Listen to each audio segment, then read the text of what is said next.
The parents of Abu Hanifa rahimahullah, their story of meeting is truly a phenomenal and beautiful story, and it shows you الطيبون للطيبات, pure men are for pure women. Thabit ibn Zulta, he was once walking, and this is before he gets married, to the mother of Abu Hanifa. And as he was walking, there was a tree of fruit and it was hanging over the fence of the garden. So just imagine that you're walking and you see this garden and you see this tree and it's hanging over the fence. So he grabbed one of the fruits and he ate it. Then he felt bad. So he went back to the owner of that house and he told him, look, I ate one of your fruits, I want to pay for it, and I feel bad, I didn't ask your permission, and so on and so forth. And the owner of the house, he said, you really want to make it up to me?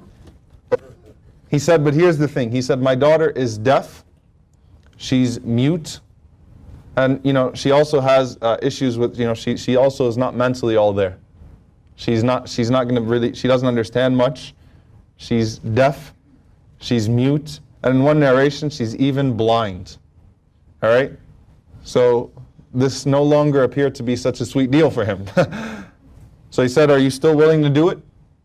So Thabit said, let me think about it. And then he came back to me. He said, if this is the only way you'll forgive me for taking that fruit, subhanAllah, he feared Allah subhanahu wa ta'ala for that fruit on the Day of Judgment. He said, I'll do it. If this is the way to gain your forgiveness, I'll do it. So he entered upon this woman the first time and he said, Salaamu Alaikum. And he didn't even look at her because he was like, this is going to be a disaster. And she said, Wa Alaikum Assalam wa rahmatullahi wa barakatuh. So he looked at her and he was like, what? Like, you heard me and you can speak and you can see, and she was also a beautiful woman as well.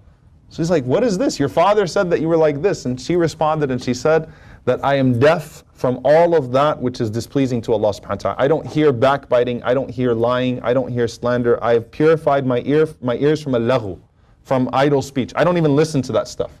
She said, I'm mute from speaking in a way that Allah is not pleased with, and my eyes are blinded from the things that Allah subhanahu wa ta'ala has told me to lower my gaze from, and I have purposely put myself into ignorance of knowledge which is not beneficial.